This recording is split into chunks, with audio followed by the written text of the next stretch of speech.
My name is जय सुब्रमण्यम। आज हम लोग काउंट करेंगे linear correlation exercise 2.2 question number 1। Linear correlation के बारे में हम लोगों ने लास्ट लेक्चर में डेफिनेशन दी। आज हम उसे काउंट करेंगे, क्वेश्चंस काउंट करते हैं। Exercise 2.2 question number 1। From the following information obtained from a sample of 7 families of a society regarding height of father and height of his adult son. Two variables are available: height of father and height of his son. 7 families. Calculate the correlation coefficient. Correlation coefficient यानी कि हम लोगों को R की value count करनी है।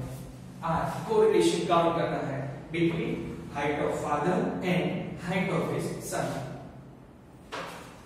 Height of father available है, 7 father की height available है, इन सेंटीमीटर्स में लिखा है 170, 169, 168, 167, 166, 165, 164। उसी तरह height of son भी लिखा हुआ है इन सेंटीमीटर्स 172, 168, 170, 168, 165, 167 and 166। पहले तो आप लोगों को क्वेश्चन समझना है। क्वेश्चन में क्लियर लिखा हुआ है कैलकुलेट कोरिलेशन कोएफिशिएंट यानी कि R की वैल्यू फाइंड आउट करनी है। R की वैल्यू फाइंड आउट करने के लिए यहाँ 2 वेरिएबल्स अवेलेबल है, height of father, height of son, उसकी इंफॉर्मेशन भी अवेलेबल है। तो पहले काउंट कर लो number of families. Here n is equal to 7, number of families n is equal to 7। पहले मीन काउंट कर लो। मीन काउंट करने के लिए नॉर्मल फॉर्मूला 11th स्टैंडर्ड में सीखा हुआ है। x bar is equal to sigma x upon n। Sigma x यानी कि हाइट ऑफ फादर को हमने x एज्यूम कर दिया, इसका टोटल कर लो। इसका टोटल हो जाएगा 1169।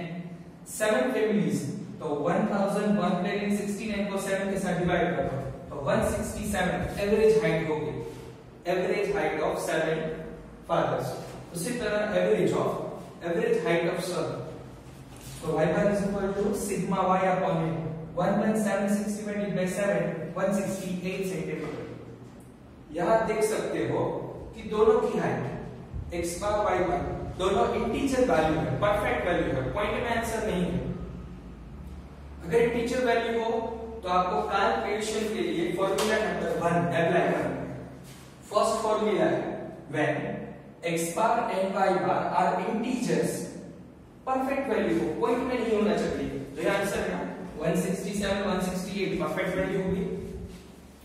अगर इंटीजर वैल्यू हो x bar y bar की तो आपको ये फार्मूला अप्लाई करना है। r is equal to sigma x minus x bar y minus y bar divided में under root sigma x minus x bar square sigma y minus y bar square. अब आपको x minus x bar y minus y bar का multiply करके total करना है, square काम करना है। तो उसके लिए पहले एक टेबल क्रिएट करना है। क्वेश्चन समझ में आ गया? कोरिलेशन कोएफिशिएंट काम करना है। 2 variables are available, height of father, height of son. पहले हम लोगों ने मीन काउंट कर लिया। अगर मीन परफेक्ट हो तो ही आपको इस फार्मूला को अप्लाई करना है। अब क्या करेंगे, ये इंफॉर्मेशन है सब वापस लिख दो। हाइट ऑफ फादर को हमने x एज्यूम कर लिया, हाइट ऑफ फादर को x एज्यूम कर लिया, हाइट ऑफ सन को y एज्यूम कर लिया। x और y का टोटल पहले हमने लिखा हुआ था वो लिख दिया। अब आपको ये मेथड अप्लाई करनी है तो आपका फर्स्ट कैलकुलेशन रहेगा ये sigma x minus x bar count करना है। Sigma x minus x bar always 0 रहेगा, लेकिन x माइनस x bar को काउंट करने के लिए करना क्या है, x bar की वैल्यू हम लोगों ने काउंट की है, कितनी है ये 167। तो x में से x bar माइनस कर लो, 170 में से 167 माइनस करो, आंसर 3। 169 में से 167 माइनस करो 2। 168 माइनस 167 1। आपको सिर्फ माइनस करके लिखना है। 167 minus 167 0। 166 minus 167 minus 1। 165 minus 167 minus 2। 164 minus 167 minus 3। अगर आप इनका टोटल करोगे ना तो ये 0 ही हो जाएगा। Always sigma x minus x bar and y minus y बार का आंसर 0 ही रहेगा। y माइनस y बार कैसे काउंट किया, इसी तरह से जो y बार क्या है 167, y में से y बार की वैल्यू माइनस करना होगा, y 172 minus 168 4, 168 minus 168 0, 170 minus 168 2, 168 minus 168 0, y में से y बार माइनस कर लो, जो भी आंसर है वो लिखना है। तो पहले हमने काउंट किया x माइनस x बार, फिर हमने काउंट किया y माइनस y बार।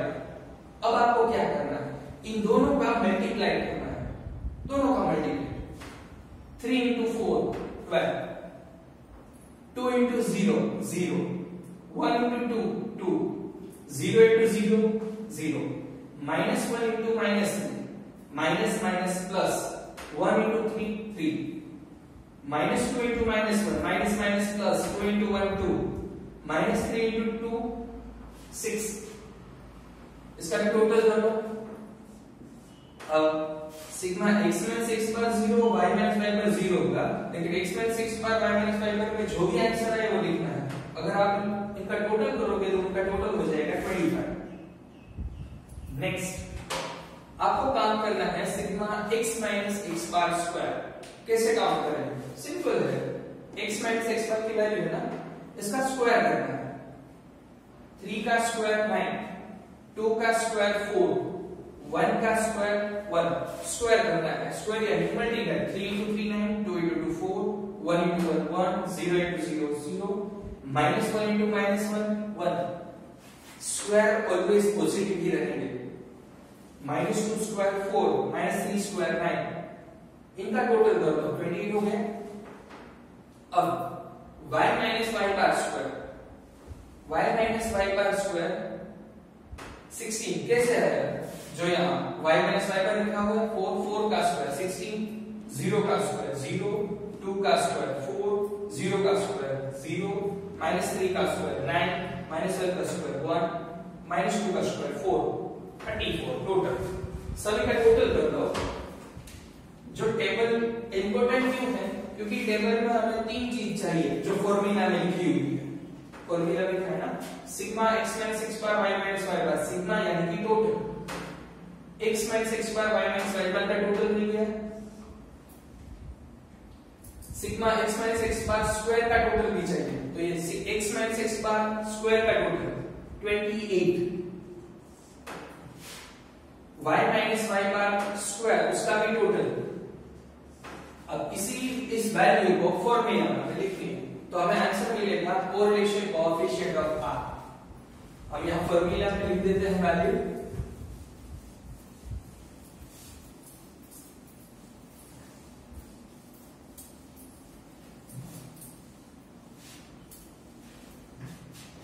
चलो फॉर्मूला लिखने के लिए पहले तो आपको फॉर्मूला लिखना। फॉर्मूला क्या है, अगर आपको कोरिलेशन काम करना है, कोरिलेशन कोएफिशिएंट यानी कि r फाइंड आउट करने के लिए फॉर्मूला लिखेंगे sigma x minus x bar into y minus y bar upon under root sigma x minus x bar square sigma y minus y bar square.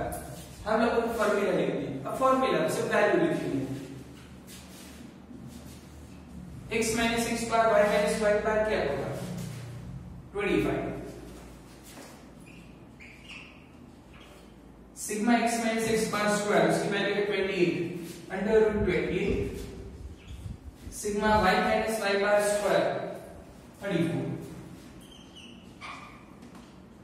चलो 25 series. अब यहाँ क्या करना है, 28 और 34 का अंडर रूट करना है, स्क्वायर रूट निकालना है। तो पहले हम क्या करेंगे, इन दोनों का मल्टीप्लाई कर लेंगे, 28 into 34। पहले इन दोनों का मल्टीप्लाई करो, जो भी आंसर है उसका स्क्वायर रूट निकाल लो। तो 28 into 34 is equal to 952। 952 का स्क्वायर रूट निकाल लो तो 30.85।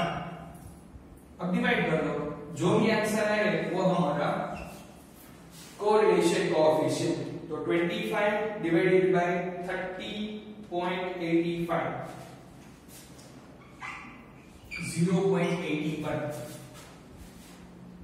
तो ये हो गया answer. Correlation coefficient 0.81, correlation coefficient of height of father and height of son is 0.81। Last lecture में हम लोगों ने देखा था कि कोरिलेशन कोएफिशिएंट का आंसर कितना आना चाहिए, तो ऑलवेज लाइज बिटवीन -1 टू +1, -1 से +1 के बीच में ही होना चाहिए। तो हमारा आंसर क्या है 0.81, प्लस में है यानी कि पॉजिटिव। तो पॉजिटिव कोरिलेशन ये क्लोजेस्ट टू वन आंसर है, क्लोजेस्ट टू वन आंसर है, तो high degree of positive correlation coefficient बोल सकते हो।